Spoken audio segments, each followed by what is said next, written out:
Ole tausanga nei foto a Matutua fo I ta I matu no whanga. Ai le whaangalo ia mātou na ia mātou tamam ki nā mātua na a Ofisa. Pei ona la vele saunoanga le. Tātou tamā le atunu. Le tālanga o nei pō.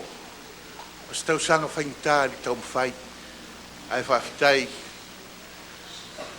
Ua awe na o li toa iwa ai tu ua I la tau. Sa mawhau po ai I siwa li nei pō.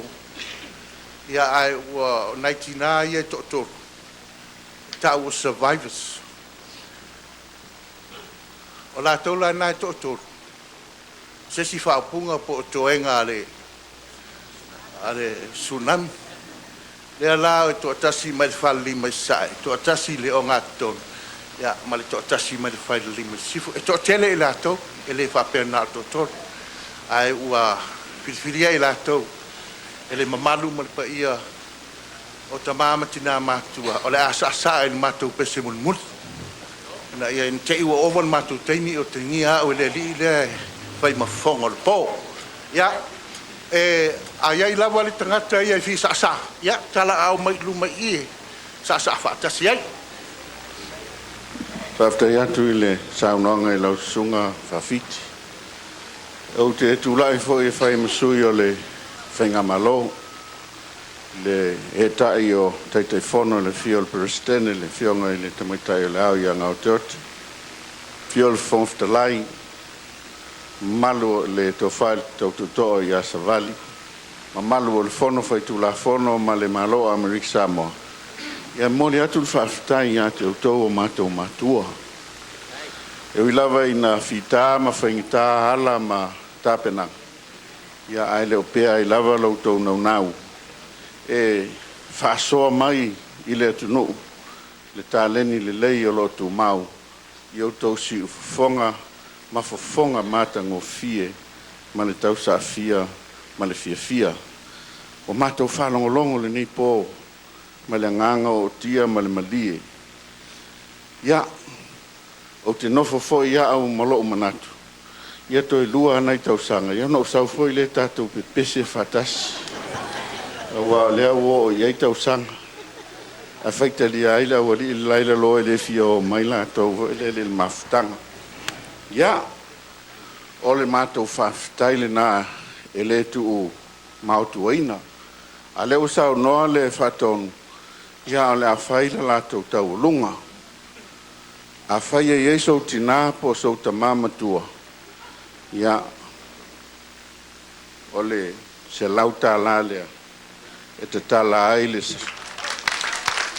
ia le tawalunga I ngā matamama tua ole a foi lau tutua tu ia fataltaliatu fatonu a le eisa o mea la foi pornge le eisa o tamama tua ia la mai lua fulu fas fulu sau la toa Leisa o tala ia whai el whono a wau te iloa a te lea o tau tūlai mai e te ia o tū mai fo.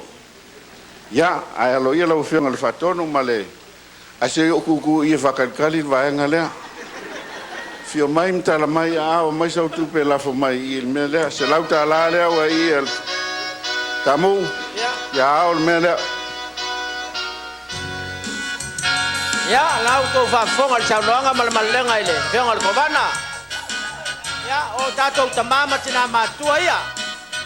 O le atunu. O le lato whamoe moe a wana I o tātou mātua ua whai langi le polaunga. Ma le tule ngasia ono le mai ao le tsunami. Le ngalo I latou na ave o lato soifua. Ia, leo la whai masui. Mai le whalilima sae. Mai le o ngā tonu nei. Ia, meso le whalilima sifo. La tau ia la sasa atu. Ia, e mana tua I pea o tātou matua sa. A veo la tau soifua. Ia leo a tau awina la whionga le kovana le se lau tala. Ia le fau a tau awina le whionga le presidente o le mauta le whionga I le. E mai taio le ao se lau tala. Malo whaftai.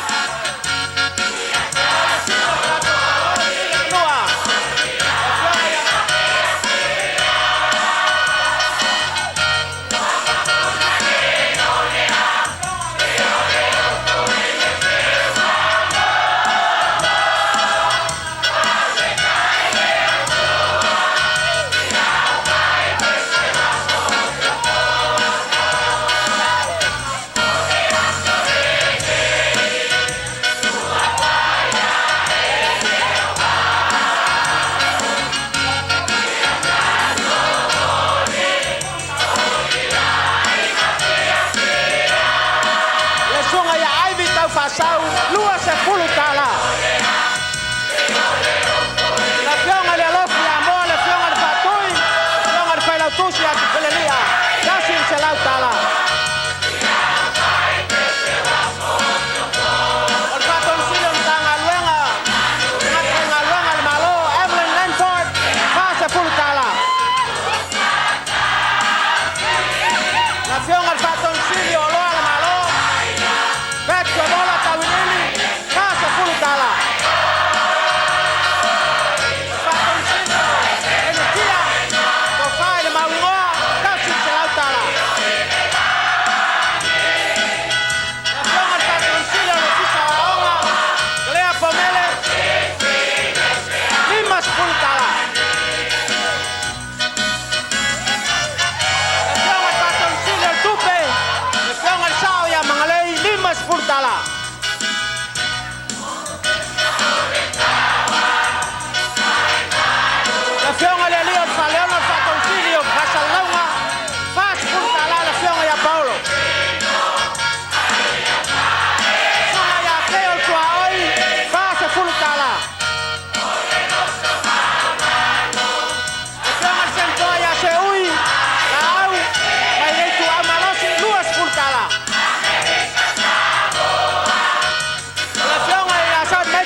Malo whaftai, moli at foil whaftai, ia rua fionga i te tifono, fionga il presidente, ma le fong ftalai, ma malu il fono fai tu la fono, lau fionga il fai lau tusi o mata au kutau Samoa, ma malu fo i o la inga whatonu, ma lo le alofa, o le awhai lea ua mātou tau lima o lau tau wanga le lei, tātou te whai mea alofa atua ai le tina mata mā Matutua, ma la lātou whawhiwhianga le nei a whiawhi. Tasi le afe, tolu se lau lufu lima lewa ta oto i. Ia ai leo tua, ia ai le fola. Ia leo la tu watu i le fionga le whatonu. Leo tau awe lau tau whatonu. Ia manuia lava le te Xmasi, ma i whasopolia lau tau soifua i le tau songfou. Manuia le fiafi.